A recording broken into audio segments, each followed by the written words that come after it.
Ézéchiel, chapitre 13. La parole de l'Éternel me fut adressée en ces mots.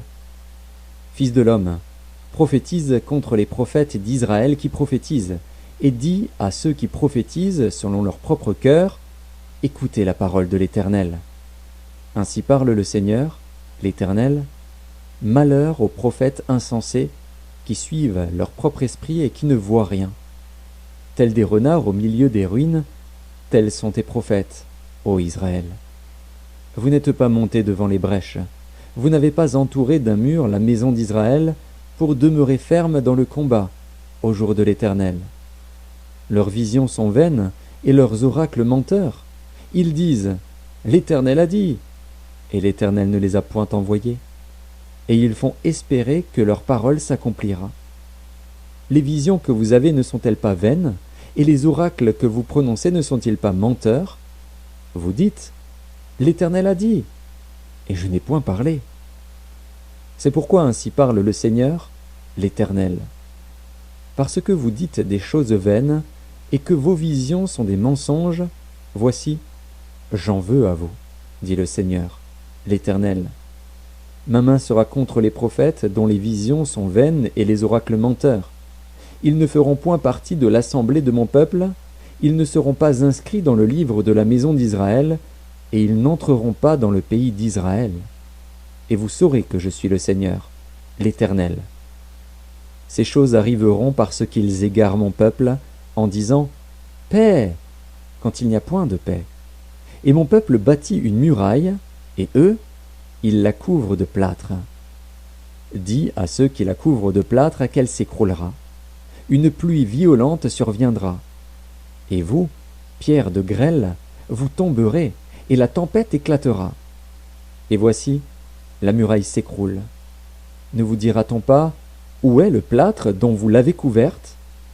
C'est pourquoi ainsi parle le Seigneur, l'Éternel, je ferai, dans ma fureur, éclater la tempête. Il surviendra, dans ma colère, une pluie violente, et des pierres de grêle tomberont avec fureur pour détruire. J'abattrai la muraille que vous avez couverte de plâtre, je lui ferai toucher la terre, et ses fondements seront mis à nu. Elle s'écroulera, et vous périrez au milieu de ses ruines. Et vous saurez que je suis l'Éternel. J'assouvirai ainsi ma fureur contre la muraille, et contre ceux qui l'ont couverte de plâtre. Et je vous dirai, plus de muraille, et c'en est fait de ceux qui la replâtraient, des prophètes d'Israël qui prophétisent sur Jérusalem et qui ont sur elle des visions de paix, quand il n'y a point de paix, dit le Seigneur, l'Éternel. Et toi, fils de l'homme, porte tes regards sur les filles de ton peuple qui prophétisent selon leur propre cœur, et prophétise contre elles. Tu diras, ainsi parle le Seigneur, l'Éternel, malheur à celles qui fabriquent des coussinets pour toutes les aisselles, et qui font des voiles pour la tête des gens de toute taille, afin de surprendre les âmes. Pensez-vous surprendre les âmes de mon peuple, et conserver vos propres âmes?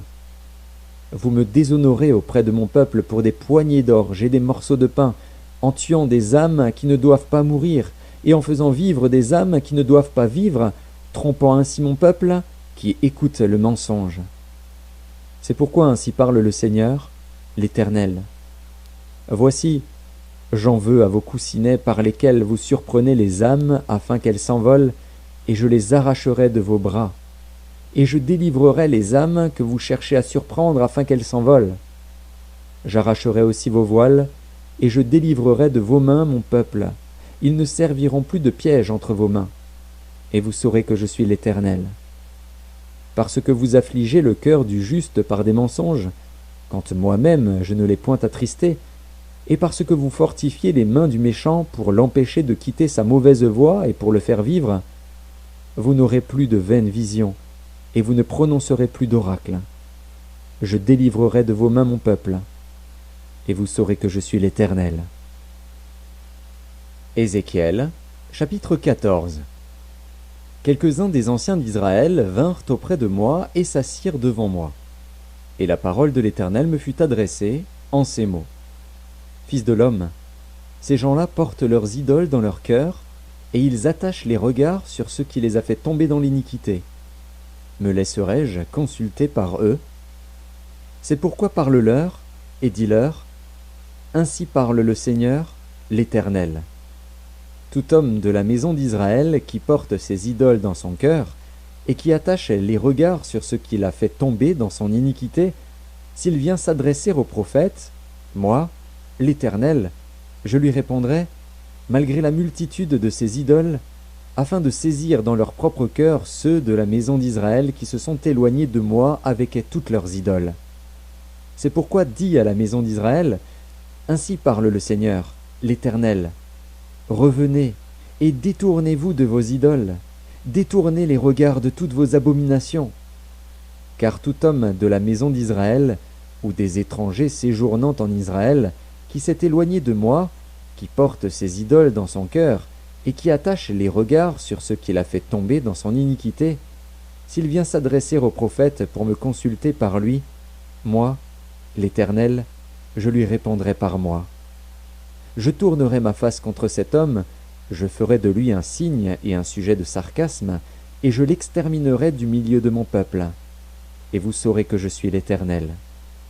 Si le prophète se laisse séduire, s'il prononce une parole, c'est moi, l'Éternel, qui aurai séduit ce prophète. J'étendrai ma main contre lui, et je le détruirai du milieu de mon peuple d'Israël. Ils porteront ainsi la peine de leur iniquité. La peine du prophète sera comme la peine de celui qui consulte, afin que la maison d'Israël ne s'égare plus loin de moi, et qu'elle ne se souille plus par toutes ses transgressions. Alors ils seront mon peuple, et je serai leur Dieu, dit le Seigneur, l'Éternel. La parole de l'Éternel me fut adressée en ces mots. Fils de l'homme, lorsqu'un pays pécherait contre moi en se livrant à l'infidélité, et que j'étendrais ma main sur lui, si je brisais pour lui le bâton du pain, si je lui envoyais la famine, si j'en exterminais les hommes et les bêtes, et qu'il y eût au milieu de lui ces trois hommes, Noé, Daniel et Job, ils sauveraient leur âme par leur justice, dit le Seigneur, l'Éternel. Si je faisais parcourir le pays par des bêtes féroces qui le dépeupleraient, s'il devenait un désert où personne ne passerait à cause de ces bêtes, et qu'il y eût au milieu de lui ces trois hommes, je suis vivant, dit le Seigneur, l'Éternel, il ne sauverait ni fils ni fille, eux seuls seraient sauvés, et le pays deviendrait un désert. Ou si j'amenais l'épée contre ce pays, si je disais que l'épée parcourt le pays, si j'en exterminais les hommes et les bêtes, et qu'il y eût au milieu de lui ces trois hommes, je suis vivant, dit le Seigneur, l'Éternel, il ne sauverait ni fils ni fille, mais eux seuls seraient sauvés. Ou si j'envoyais la peste dans ce pays, si je répandais contre lui ma fureur par la mortalité, pour en exterminer les hommes et les bêtes, et qu'il y eût au milieu de lui Noé, Daniel et Job, je suis vivant, dit le Seigneur, l'Éternel, il ne sauverait ni fils ni fille, mais il sauverait leur âme par leur justice. Oui, ainsi parle le Seigneur, l'Éternel. Quoique j'envoie contre Jérusalem mes 4 châtiments terribles, l'épée, la famine, les bêtes féroces et la peste, pour en exterminer les hommes et les bêtes, il y aura néanmoins un reste qui échappera, qui en sortira, des fils et des filles. Voici, ils arriveront auprès de vous. Vous verrez leur conduite et leurs actions, et vous vous consolerez du malheur que je fais venir sur Jérusalem, de tout ce que je fais venir sur elle. Ils vous consoleront quand vous verrez leur conduite et leurs actions, et vous reconnaîtrez que ce n'est pas sans raison que je fais tout ce que je lui fais, dit le Seigneur, l'Éternel. Ézéchiel, chapitre 15. La parole de l'Éternel me fut adressée en ces mots. Fils de l'homme, le bois de la vigne, qu'a-t-il de plus que tout autre bois, le sarment qui est parmi les arbres de la forêt? Prend-on de ce bois pour fabriquer un ouvrage? En tire-t-on une cheville pour y suspendre un objet quelconque? Voici, on le met au feu pour le consumer. Le feu en consume les 2 bouts et le milieu brûle. Sera-t-il bon à quelque chose? Voici, lorsqu'il était entier, on n'en faisait aucun ouvrage. Combien moins, lorsque le feu l'a consumé et qu'il est brûlé, En pourra-t-on faire quelque ouvrage? C'est pourquoi ainsi parle le Seigneur, l'Éternel. Comme le bois de la vigne parmi les arbres de la forêt, ce bois que je livre au feu pour le consumer, ainsi je livrerai les habitants de Jérusalem. Je tournerai ma face contre eux. Ils sont sortis du feu, et le feu les consumera. Et vous saurez que je suis l'Éternel, quand je tournerai ma face contre eux. Je ferai du pays un désert, parce qu'ils ont été infidèles, dit le Seigneur, l'Éternel. Ézéchiel, chapitre 16. La parole de l'Éternel me fut adressée en ces mots. Fils de l'homme, fais connaître à Jérusalem ses abominations. Tu diras, ainsi parle le Seigneur, l'Éternel, à Jérusalem. Par ton origine et ta naissance, tu es du pays de Canaan. Ton père était un Amoréen et ta mère une Hétienne. À ta naissance, au jour où tu naquis, ton nombril n'a pas été coupé, tu n'as pas été lavé dans l'eau pour être purifié, tu n'as pas été frotté avec du sel, tu n'as pas été enveloppé dans des langes. Nul n'a porté sur toi un regard de pitié pour te faire une seule de ces choses par compassion pour toi. Mais tu as été jeté dans les champs, le jour de ta naissance, parce qu'on avait horreur de toi. Je passais près de toi, je t'aperçus baigné dans ton sang, et je te dis, vis dans ton sang. Je te dis, vis dans ton sang. Je t'ai multiplié par 10 milliers, comme les herbes des champs. Et tu pris de l'accroissement, tu grandis, tu devins d'une beauté parfaite. Tes seins se formèrent, ta chevelure se développa, mais tu étais nu, entièrement nu. Je passais près de toi, je te regardais, et voici, ton temps était là, le temps des amours. J'étendis sur toi le pan de ma robe, je couvris ta nudité, je te jurai fidélité, je fis alliance avec toi, dit le Seigneur, l'Éternel, et tu fus à moi. Je te lavai dans l'eau, je fis disparaître le sang qui était sur toi, et je t'oignis avec de l'huile. Je te donnai des vêtements brodés et une chaussure de peau teinte en bleu. Je te ceignis de fin lin, et je te couvris de soie. Je te parais d'ornements, je mis des bracelets à tes mains, un collier à ton cou. Je mis un anneau à ton nez, des pendants à tes oreilles, et une couronne magnifique sur ta tête. Ainsi tu fus paré d'or et d'argent, et tu fus vêtu de fin lin, de soie et d'étoffes brodées. La fleur de farine, le miel et l'huile furent ta nourriture. Tu étais d'une beauté accomplie, digne de la royauté. Et ta renommée se répandit parmi les nations, à cause de ta beauté. Car elle était parfaite, grâce à l'éclat dont je t'avais orné, dit le Seigneur, l'Éternel. Mais tu t'es confié dans ta beauté, et tu t'es prostitué à la faveur de ton nom. Tu as prodigué tes prostitutions à tous les passants, tu t'es livré à eux. Tu as pris de tes vêtements, tu t'es fait des hauts lieux que tu as garnis d'étoffes de toutes couleurs, et tu t'y es prostitué. Rien de semblable n'était arrivé et n'arrivera jamais. Tu as pris ta magnifique parure d'or et d'argent que je t'avais donnée, et tu en as fait des simulacres d'hommes auxquels tu t'es prostitué. Tu as pris tes vêtements brodés, tu les en as couverts, et tu as offert à ces simulacres mon huile et mon encens. Le pain que je t'avais donné, la fleur de farine, l'huile et le miel, dont je te nourrissais, tu leur as offert ces choses comme des parfums d'une odeur agréable. Voilà ce qui est arrivé, dit le Seigneur, l'Éternel. Tu as pris tes fils et tes filles, que tu m'avais enfantés, et tu les leur as sacrifiés pour qu'ils leur servent d'aliment. N'était-ce pas assez de tes prostitutions? Tu as égorgé mes fils, et tu les as donnés, en les faisant passer par le feu en leur honneur. Au milieu de toutes tes abominations et de tes prostitutions, tu ne t'es pas souvenu du temps de ta jeunesse, lorsque tu étais nu, entièrement nu, et baigné dans ton sang. Après toutes tes méchantes actions, malheur, malheur à toi, dit le Seigneur, l'Éternel. Tu t'es bâti des maisons de prostitution, tu t'es fait des hauts lieux dans toutes les places. À l'entrée de chaque chemin, tu as construit tes hauts lieux, Tu as déshonoré ta beauté, tu t'es livré à tous les passants, tu as multiplié tes prostitutions. Tu t'es prostitué aux Égyptiens, tes voisins au corps vigoureux, et tu as multiplié tes prostitutions pour m'irriter. Et voici, j'ai étendu ma main contre toi, j'ai diminué la part que je t'avais assignée, je t'ai livré à la volonté de tes ennemis, les filles des Philistins, qui ont rougi de ta conduite criminelle. Tu t'es prostitué aux Assyriens, parce que tu n'étais pas rassasié.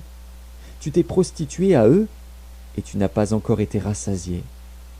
Tu as multiplié tes prostitutions avec le pays de Canaan et jusqu'en Chaldée, et avec cela tu n'as pas encore été rassasié.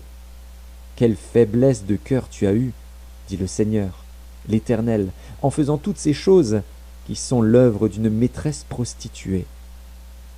Lorsque tu bâtissais tes maisons de prostitution à l'entrée de chaque chemin, lorsque tu faisais tes hauts lieux dans toutes les places, tu n'as pas même été comme la prostituée qui réclame un salaire. Tu as été la femme adultère, qui reçoit des étrangers au lieu de son mari. À toutes les prostituées on paye un salaire. Mais toi, tu as fait des dons à tous tes amants. Tu les as gagnés par des présents, afin de les attirer à toi de toutes parts dans tes prostitutions. Tu as été le contraire des autres prostituées, parce qu'on ne te recherchait pas. Et en donnant un salaire au lieu d'en recevoir un, tu as été le contraire des autres. C'est pourquoi, prostituée, écoute la parole de l'Éternel. Ainsi parle le Seigneur, l'Éternel. Parce que tes trésors ont été dissipés, et que ta nudité a été découverte dans tes prostitutions avec tes amants et avec toutes tes abominables idoles, et à cause du sang de tes enfants que tu leur as donné, voici, je rassemblerai tous tes amants avec lesquels tu te plaisais, tous ceux que tu as aimés et tous ceux que tu as haïs. Je les rassemblerai de toutes parts contre toi, je leur découvrirai ta nudité, et ils verront toute ta nudité. Je te jugerai comme on juge les femmes adultères et celles qui répandent le sang, et je ferai de toi une victime sanglante de la fureur et de la jalousie. Je te livrerai entre leurs mains. Ils abattront tes maisons de prostitution et détruiront tes hauts lieux. Ils te dépouilleront de tes vêtements, prendront ta magnifique parure, et te laisseront nu, entièrement nu. Ils amèneront la foule contre toi, ils te lapideront et te perceront à coups d'épée. Ils brûleront tes maisons par le feu, et ils feront justice de toi aux yeux d'une multitude de femmes. Je ferai cesser ainsi ton impudicité, et tu ne donneras plus de salaire. J'assouvirai ma colère contre toi, et tu ne seras plus l'objet de ma jalousie. Je m'apaiserai, je ne serai plus irrité. Parce que tu ne t'es pas souvenu du temps de ta jeunesse, parce que tu m'as provoqué par toutes ces choses, voici, je ferai retomber ta conduite sur ta tête, dit le Seigneur, l'Éternel, et tu ne commettras plus le crime avec toutes tes abominations. Voici, tous ceux qui disent des proverbes t'appliqueront ce proverbe, telle mère, telle fille. Tu es la fille de ta mère, qui a repoussé son mari et ses enfants. Tu es la sœur de tes sœurs, qui ont repoussé leurs maris et leurs enfants. Votre mère était une Hessienne, et votre père un Amoréen. Ta grande sœur, qui demeure à ta gauche, c'est Samarie avec ses filles. Et ta petite sœur, qui demeure à ta droite, c'est Sodome avec ses filles. Tu n'as pas seulement marché dans leurs voies, commis les mêmes abominations, c'était trop peu. Tu as été plus corrompu qu'elles dans toutes tes voies. Je suis vivant, dit le Seigneur, l'Éternel. Sodome, ta sœur, et ses filles n'ont pas fait ce que vous avez fait, toi et tes filles. Voici quel a été le crime de Sodome, ta sœur.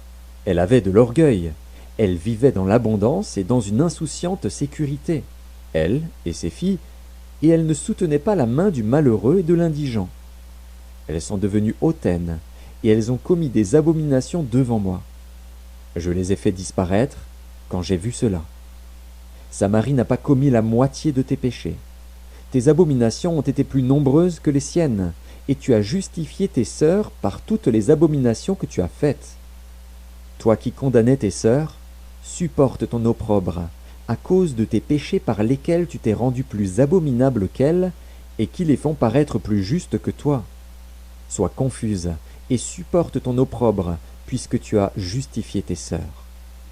Je ramènerai leurs captifs, les captifs de Sodome et de ses filles, les captifs de Samarie et de ses filles, et tes captifs au milieu des leurs, afin que tu subisses ton opprobre et que tu rougisses de tout ce que tu as fait, en étant pour elles un sujet de consolation. Tes sœurs, Sodome et ses filles, reviendront à leur premier état. Samarie et ses filles reviendront à leur premier état. Et toi et tes filles, vous reviendrez à votre premier état. Ne discourais-tu pas sur ta sœur Sodome dans le temps de ton orgueil, avant que ta méchanceté soit mise à nu, lorsque tu as reçu les outrages des filles de la Syrie et de tous ses alentours, des filles des Philistins qui te méprisaient de tous côtés? Tu portes tes crimes et tes abominations, dit l'Éternel. Car ainsi parle le Seigneur, l'Éternel, j'agirai envers toi comme tu as agi, toi qui as méprisé le serment en rompant l'alliance. Mais je me souviendrai de mon alliance avec toi au temps de ta jeunesse, et j'établirai avec toi une alliance éternelle. Tu te souviendras de ta conduite, et tu en auras honte, quand tu recevras tes sœurs, les grandes et les petites. Je te les donnerai pour filles, mais non en vertu de ton alliance. J'établirai mon alliance avec toi, et tu sauras que je suis l'Éternel, afin que tu te souviennes du passé et que tu rougisses, afin que tu n'ouvres plus la bouche et que tu sois confuse, quand je te pardonnerai tout ce que tu as fait, dit le Seigneur, l'Éternel. Ézéchiel, chapitre 17. La parole de l'Éternel me fut adressée en ces mots. Fils de l'homme, propose une énigme, dis une parabole à la maison d'Israël. Tu diras, ainsi parle le Seigneur, l'Éternel. Un grand aigle, aux longues ailes, aux ailes déployées, couvert de plumes de toutes couleurs, vint sur le Liban et enleva la cime d'un cèdre. Il arracha le plus élevé de ses rameaux, l'emporta dans un pays de commerce et le déposa dans une ville de marchands. Et il prit un rejeton du pays et le plaça dans un sol fertile. Il le mit près d'une eau abondante et le planta comme un saule. Ce rejeton poussa et devint un cep de vigne étendu, mais de peu d'élévation. Ses rameaux étaient tournés vers l'aigle, et ses racines étaient sous lui. Il devint un cep de vigne, donna des jets, et produisit des branches. Il y avait un autre aigle, grand, aux longues ailes, au plumage épais.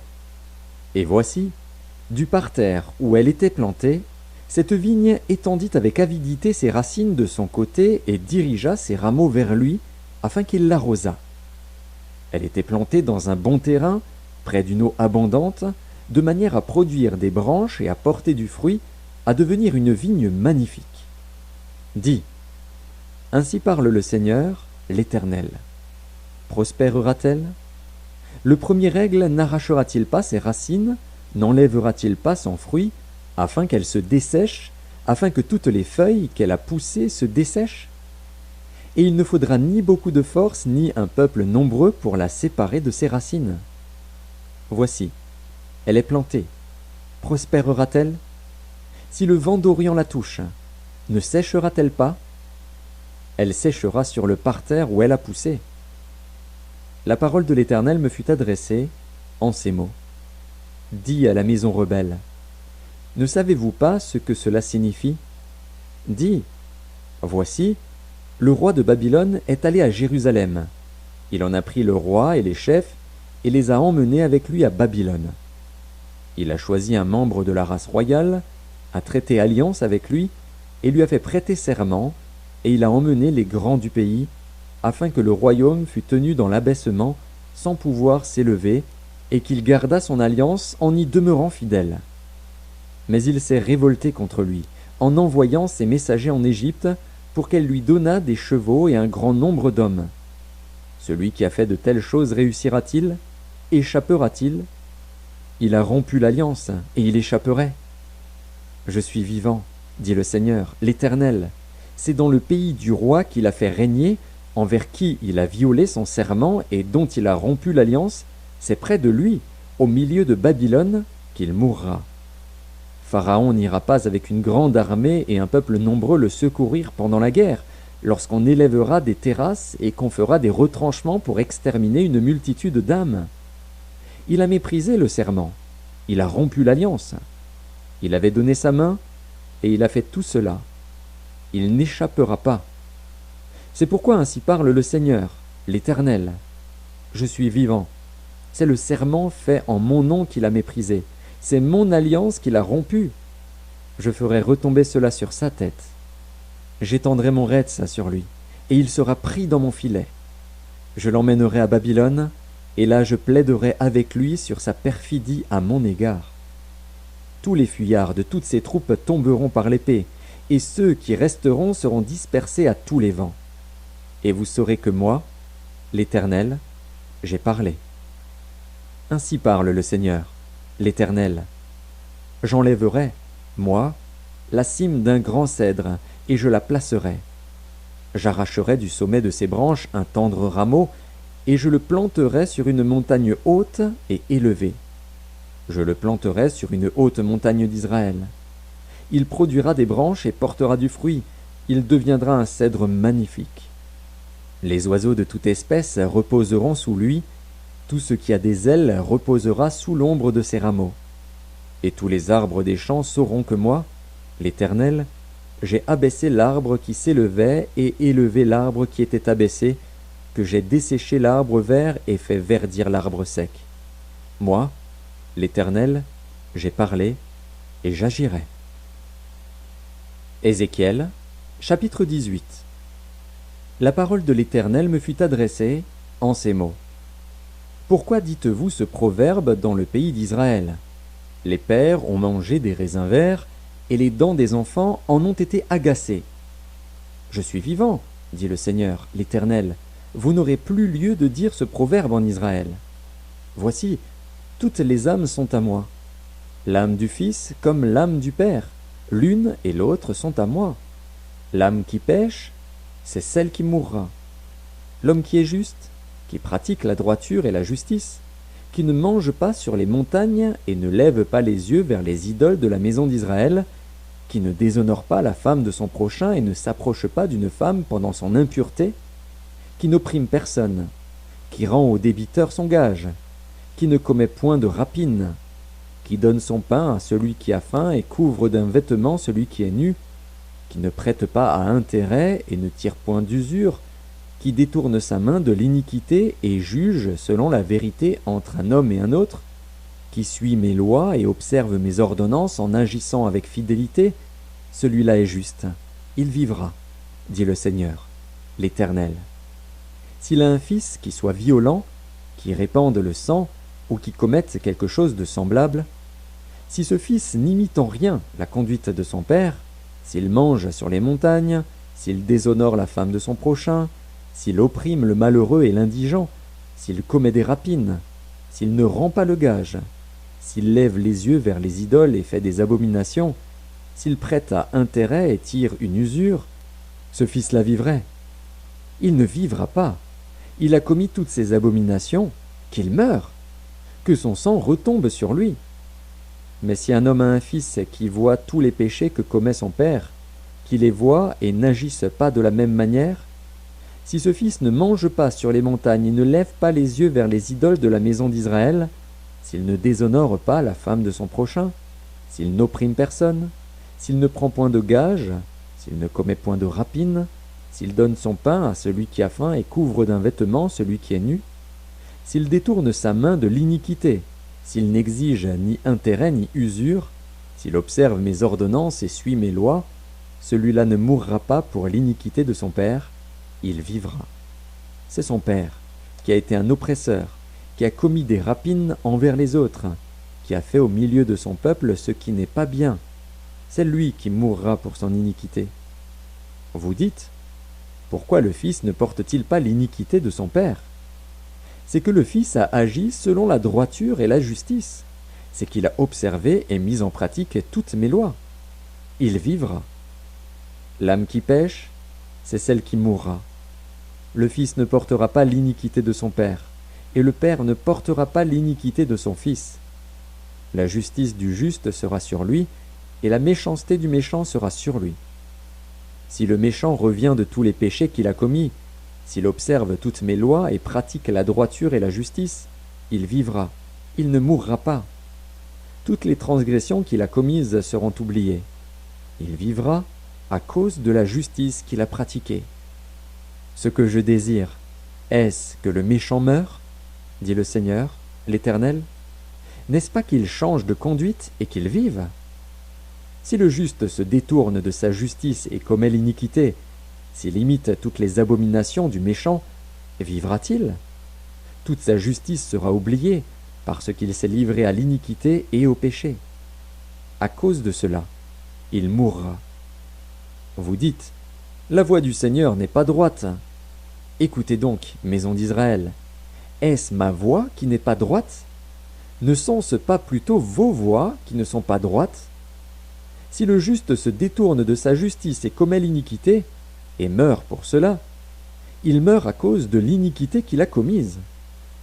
Si le méchant revient de sa méchanceté et pratique la droiture et la justice, il fera vivre son âme. S'il ouvre les yeux et se détourne de toutes les transgressions qu'il a commises, il vivra, il ne mourra pas. La maison d'Israël dit, la voie du Seigneur n'est pas droite. Est-ce ma voix qui n'est pas droite, maison d'Israël? Ne sont-ce pas plutôt vos voix qui ne sont pas droites? C'est pourquoi je vous jugerai chacun selon ses voies, maison d'Israël, dit le Seigneur, l'Éternel. Revenez et détournez-vous de toutes vos transgressions, afin que l'iniquité ne cause pas votre ruine. Rejetez loin de vous toutes les transgressions par lesquelles vous avez péché. Faites-vous un cœur nouveau et un esprit nouveau. Pourquoi mourriez-vous, maison d'Israël? Car je ne désire pas la mort de celui qui meurt, dit le Seigneur, l'Éternel. Convertissez-vous donc, et vivez.